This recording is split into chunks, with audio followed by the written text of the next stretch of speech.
Bonjour à toutes, bonjour à tous. C'est avec un grand bonheur que nous vous retrouvons ce dimanche matin sur le plateau de Sagesse bouddhiste.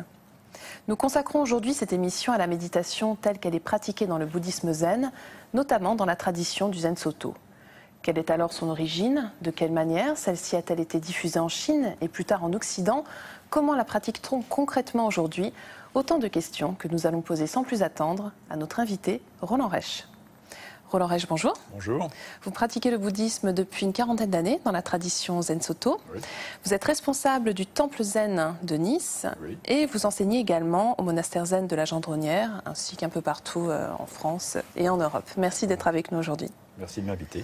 Alors, est-ce que tout d'abord, vous pourriez nous rappeler quelle est l'origine de la méditation dans le bouddhisme zen, Roland Reich? Oui, alors l'origine de la méditation, c'est la méditation du Bouddha, la méditation à travers laquelle Shakyamuni est devenu un éveillé, un Bouddha. Il raconte lui-même dans un sutra comment ça s'est passé. Il explique que dans un premier temps, assis dans la posture donc, de méditation, il a abandonné tout ce qui était de l'ordre des souillures du mental, c'est-à-dire de l'avidité, de la haine, des émotions négatives, tout en, par contre, en conservant une certaine activité mentale, une certaine réflexion. Puis, dans une deuxième étape, il a abandonné toute forme de réflexion et toute forme d'activité mentale consciente et volontaire, mais il a gardé un état de joie, de bonheur, de sérénité. Puis ensuite, il a laissé tomber aussi la joie, qui est une émotion encore assez vive.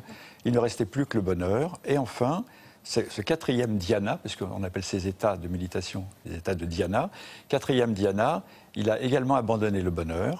Il n'éprouvait à ce moment-là plus ni bonheur, ni souffrance. Il était dans un état d'équanimité qui lui a permis, à ce moment-là, de s'éveiller. Et c'est là qu'il a découvert les grands principes qui ont constitué ensuite la base du bouddhisme, c'est-à-dire la loi du karma, les quatre nobles vérités. Et dans ces quatre nobles vérités, il a enseigné, il y a toute une partie des quatre nobles vérités qui est consacrée à la méditation. Par la suite, il a particulièrement développé la pratique de l'attention dans un autre sutra. Alors, dans le sutra de Satipatthana, cette pratique de l'attention, c'est d'abord l'attention au corps, être toujours tout à fait présent dans son corps, dans sa respiration, en même temps réaliser qu'il y a bien un corps qui respire, mais il n'y a pas d'ego, il n'y a pas de moi substantiel dans ce processus de respiration.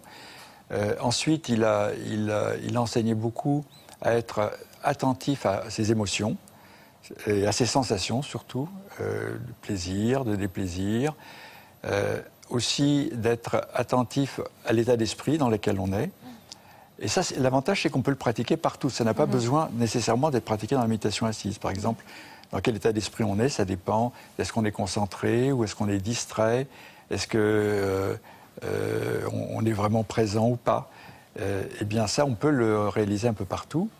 Et puis ensuite, le quatrième objet d'attention ou d'observation, c'est ce qu'il appelait les objets mentaux. Et dans les objets mentaux, il y a toutes les pensées relatives au dharma, notamment les quatre nobles vérités, mais aussi les empêchements, les illusions. Voilà. Et donc, dans la méditation bouddhiste, à partir de ces deux grands enseignements, on peut dire qu'il y a à la fois une pratique qui consiste à constamment lâcher prise avec tout objet, qui est la pratique des dhyanas, qui a donné lieu au mot chan en chinois et zen en japonais, que nous avons gardé maintenant. Mais en même temps, il y a la pratique de l'observation, de l'attention, qu'on appelle maintenant la pratique de la pleine conscience, qui s'est beaucoup développée en Occident. Bien sûr.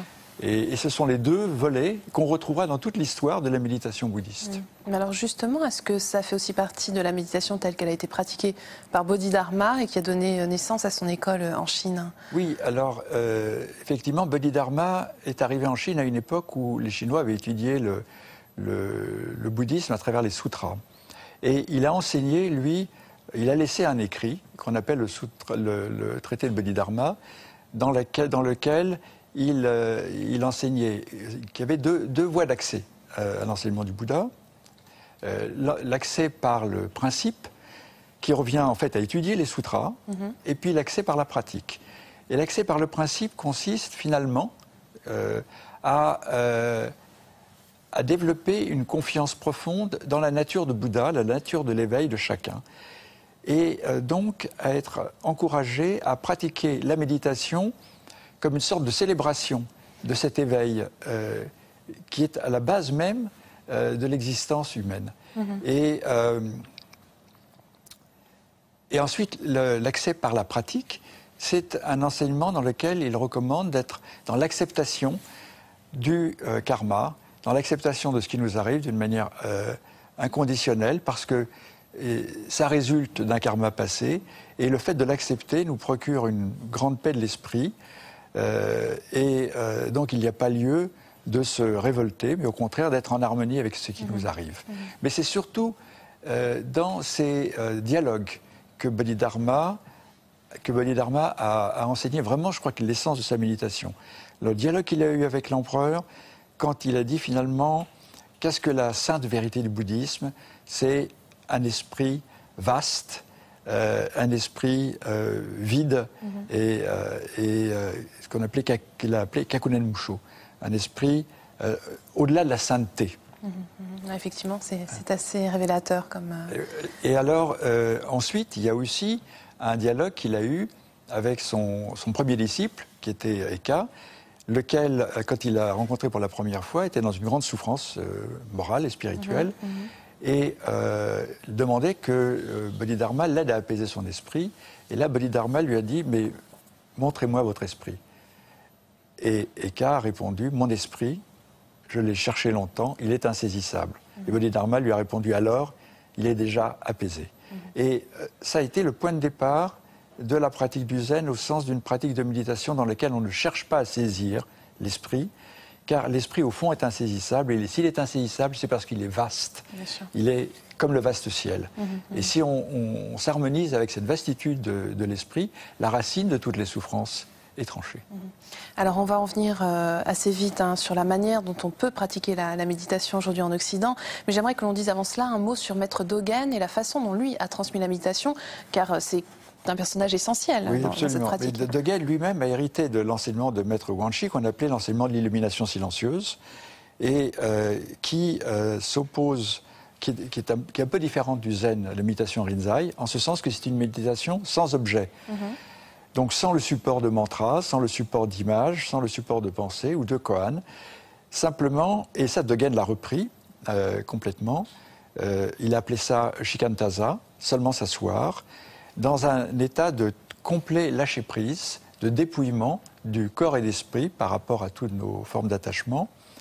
Pourquoi? Parce que comme dès l'origine, comme avec Bodhidharma en particulier, il y a cette confiance fondamentale dans le fait qu'au fond de chaque être, il y a cette nature de Bouddha. Nous sommes cette nature de Bouddha, et donc il y a au fond rien à faire. Il y a à être simplement assis.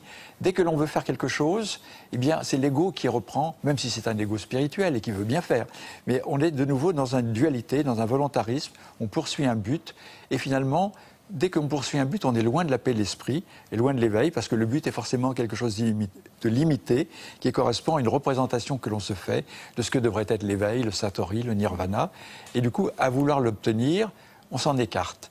Donc vraiment, Dogen enseignait vraiment la pratique de seulement s'asseoir et de retrouver dans cette simple assise l'unité profonde du corps et de l'esprit, mais aussi de soi-même avec les autres, de soi-même avec Bouddha, de soi-même avec la nature de Bouddha, et surtout de l'unité profonde, non seulement dans la méditation, mais dans toutes nos activités quotidiennes, faire que chaque chose que l'on fait au quotidien est une forme de méditation, c'est-à-dire une pratique dans laquelle on s'absorbe complètement dans ce que nous faisons, avec une totale concentration, ce qui implique le lâcher-prise avec toute notre activité mentale et nos pensées, et en même temps avec une perception de notre communion et unité avec tous les êtres, et donc une dédicace de notre activité quotidienne, comme la dédicace d'ailleurs de la méditation, pour le bien-être de tous les êtres. Alors on va faire un bond dans le temps, puisque maintenant on va essayer de voir un petit peu ce qui s'est passé en Europe, donc dans les années 70 avec Maître Deshimaru, qui a apporté la méditation zen. Est-ce qu'on peut parler un petit peu du côté concret, Roland Reich? Quels sont les bienfaits à la fois physiologiques, psychologiques de la méditation, et comment est-ce qu'on peut la pratiquer concrètement aujourd'hui? Voilà, alors concrètement, la méditation se pratique généralement dans un dojo, parce qu'on nous enseigne la posture juste. la manière de respirer, l'état d'esprit juste, et qu'en plus, on est ensemble, et le fait d'être ensemble est très important dans la pratique du zen. Ce n'est pas une pratique de repli solitaire, mais c'est une pratique de communion avec tous les êtres. Alors, pour ce qui est de la posture du corps, il s'agit de s'asseoir le dos droit. On pourrait se mettre sur une chaise. Normalement, s'assoit les jambes croisées sur un coussin. Le menton rentré, le corps étiré entre ciel et terre, donc le dos bien vertical. On se concentre sur la respiration et on apprend à lâcher prise avec toutes les pensées qui surgissent. Donc, on n'est pas en train d'essayer de résoudre un problème, de se concentrer sur une vérité sainte du bouddhisme, de saisir ce qu'il en est de la nature de Bouddha ou de la nature de l'éveil. On accueille tous les phénomènes qui surgissent, on prend conscience de leur impermanence, de leur vacuité, ce qui nous encourage à lâcher prise. On réalise que finalement, notre petit moi est lui aussi insaisissable, il est constamment en train de se transformer en fonction de ses objets d'attachement. On lâche prise avec son propre ego et on se retrouve ainsi dans un état de complète vacuité, disponibilité, accueil de ce qui se présente. Et ça, on peut continuer à le pratiquer dans la vie quotidienne. Et ça a des valeurs extrêmement importantes, notamment pour calmer le stress, parce que justement, on apprend à être parfaitement ici et maintenant, sans être obsédé par le but de l'action en cours. On apprend à être sans anxiété parce que dans l'instant présent, toutes nos peurs dont on craint qu'elles se réalisent dans le futur, elles n'ont pas lieu d'être ici et maintenant. Donc on retrouve une paix de l'esprit fondamentale. Aussi, on se libère de tous nos conditionnements du passé parce qu'on se rend compte que finalement, il y a des tas de choses qui nous obsèdent, mais qui sont liées à des conditionnements de notre enfance, de notre histoire, ou même de ce qui s'est passé la veille. Et revenir à ici et maintenant, c'est revenir d'une manière certaine à une grande paix de l'esprit, à une grande disponibilité et à un éveil à la réalité, parce que la réalité n'est que dans l'ici et maintenant. Tout le reste, c'est virtuel, ce sont des fabrications mentales, et on ne vit pas vraiment lorsqu'on n'est pas dans l'instant présent. Alors justement, pour conclure, j'aimerais juste que vous nous disiez un petit peu comment tenter de prolonger ces bienfaits de la méditation dans notre vie quotidienne, ce qui n'est pas toujours évident. Voilà, alors dans la vie quotidienne, il y a beaucoup trop d'informations, beaucoup trop de choses qui sollicitent le mental. On est trop dans sa tête et pas assez dans son corps. Donc je dirais que la première chose à faire, si on pouvait, déposez votre tête et soyez dans votre corps. En tous les cas, le plus possible, dans ses gestes, dans son corps, apprendre à être, quand on marche, même si on va vers sa voiture, être un avec la marche, sans bien sentir les pieds au cours de la marche. Si on est dans une voiture, être vraiment au volant et ne pas faire deux choses en même temps. Ce qui est terrible à l'heure actuelle, c'est que non seulement on fait deux choses, mais on fait 3 à 4 choses en même temps, avec tous les moyens de communication que nous avons. Donc la recommandation fondamentale, c'est ne faites qu'une seule chose à la fois, essayez d'être dans votre corps, et de lâcher prise avec toute l'agitation du mental, par notamment le retour constant à la respiration. Très bien, écoutez, on va se quitter sur ces conseils. Roland Reich, merci beaucoup d'avoir été avec nous aujourd'hui. Si vous souhaitez en savoir plus, voici quelques ouvrages que nous vous conseillons. Tout d'abord, 2 livres de notre invité Roland Reich, publiés aux éditions Le Relier, sur l'enseignement de Maître Wang Chi, Le chant de la vacuité et l'illumination silencieuse. Et de Tezen Deshimaru, publié dans la collection Spiritualité vivante chez Albin Michel, Zen et vie quotidienne, la pratique de la concentration. Vous y retrouverez des explications claires sur la pratique de Zazen, la notion de karma et sur la façon de mettre en application ces enseignements au quotidien.